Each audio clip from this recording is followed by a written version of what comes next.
रनिया कौन डीजे वाला गे तोरा डीजे पर नचला तो कौन मर्दा बागे के तोरा डीजे पर नचला तो कौन मर्दा बागे कौन डीजे वाला गे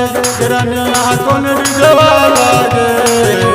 कौन डीजे वाला गे रनिया कौन डीजे वाला गे के तोरा डीजे पर नचला तो कौन मर्दा बागे के तोरा डीजे पर नचला तो कौन मर्दा बागे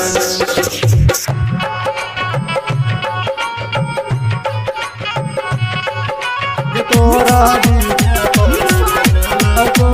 कौन मर्दा बागे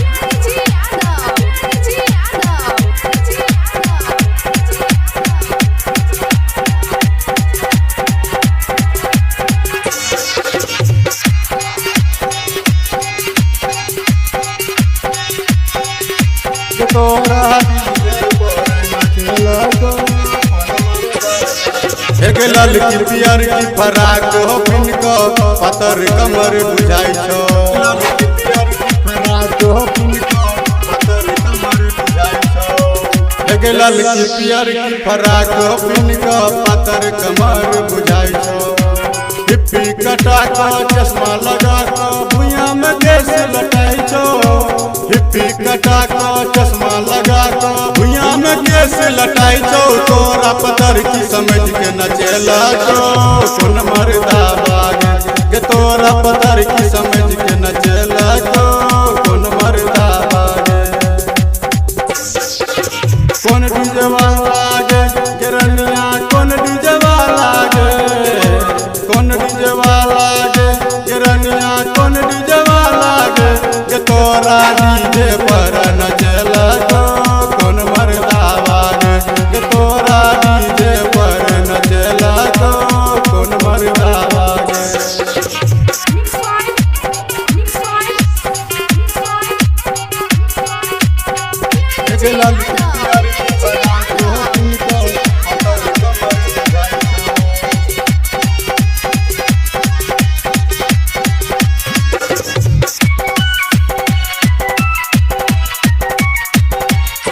काचे तोहर 16 उमरिया डीजे बसेटी खाई छो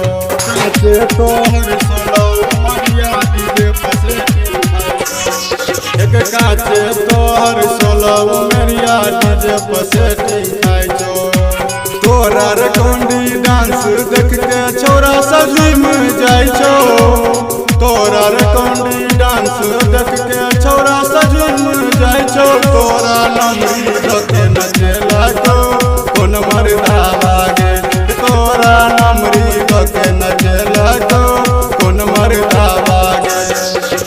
कौन डीजे वाला गे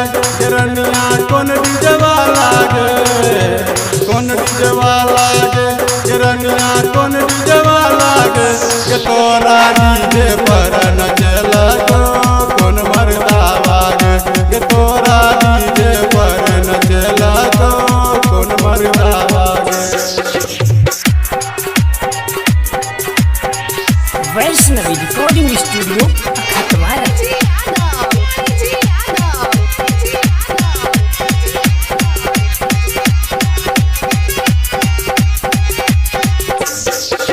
परमत छौरा है नहीं मारो जले चालू बुझाई छो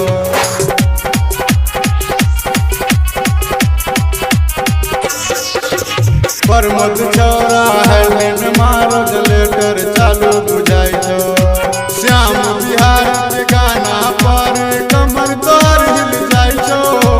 श्याम बिहार के गाना पर कमर तोर हिल जाई छो तोरा नमरी रखे नचला तो कौन मर्दा बागे तोरा नमरी रखे नचला तो कौन मर्दा बागे कौन डीजे वाला गे रनिया कौन डीजे वाला गे कौन डीजे वाला गे रनिया कौन डीजे वाला गे तोरा डीजे पर नचला तो कौन मर्दा बागे तोरा